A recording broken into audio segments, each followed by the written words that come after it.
bago natin pag-aralan yung operations on fractions, dapat alam nyo munang mag-simplify ng fraction. Or paano nga ba nalalaman yung lowest term ng given fraction?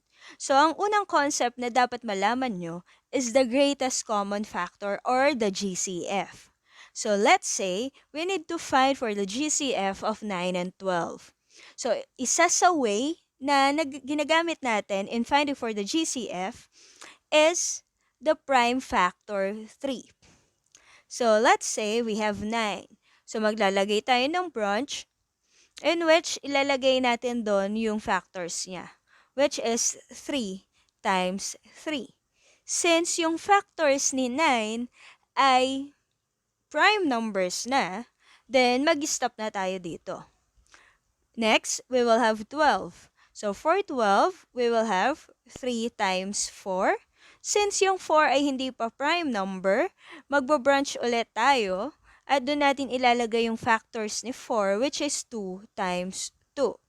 Since lahat na ng factors na nasa branches ay prime numbers, then ang next na nagagawin natin ay hanapin yung parehong factors nila. So, in this case, meron lang tayong isa, which is 3. So, therefore, the GCF is 3. Okay, next, we will have the GCF of 8 and 20. So, isa pa sa way na ginagamit para malaman ang GCF ay yung continuous division. So, for 8, magdi-divide lang tayo or maghahanap tayo ng prime number na kayang i-divide yung given number exactly. So, 8 divided by 2 will be 4. So, dahil hindi pa prime si 4, magdi-divide ulit tayo. So, divided by 2, then we will have 2. So, mag-stop na tayo kasi prime na yung resulting value. So, for 20, we will have 20 divided by 2 is 10. 10 divided by 2 is 5. Since prime na rin si 5, mag-stop na rin tayo sa pagde-divide. So, next, hanapin na natin yung parehong factors. So, we will have 2 and we also have 2. So, meron tayong 2 pairs of 2. So, therefore, the GCF is equal to 2 times 2 or 2, 4. So, remember, kapag may 2 or more prime numbers na pareho sila, i-multiply natin yun for us to arrive with the correct greatest common factor. Dahil alam nyo na yung GCF, pwede na tayong mag-simplify ng fraction. So, for example, we have 9 over 12. So, kanina, yung GCF ni 9 and 12 is 3. So, ang gagawin lang natin, i-divide natin both the numerator and denominator by 3. So, 9 divided by 3 will be 3.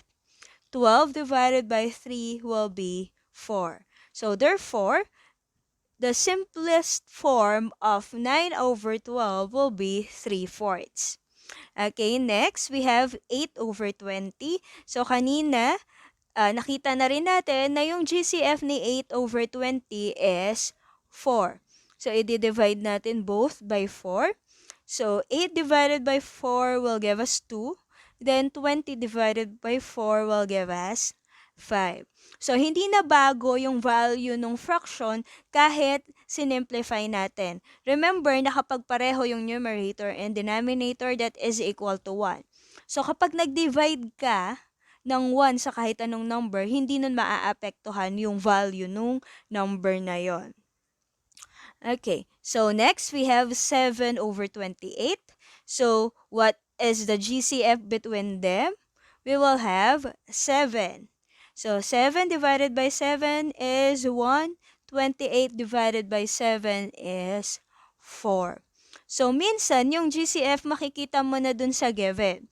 So, kung yung larger o yung denominator, kaya siyang ma-divide exactly ng numerator, then that is the GCF. So, katulad neto, 7 and 28. So, si 28 can be divided by 7 exactly. So, si 7 ang GCF niya.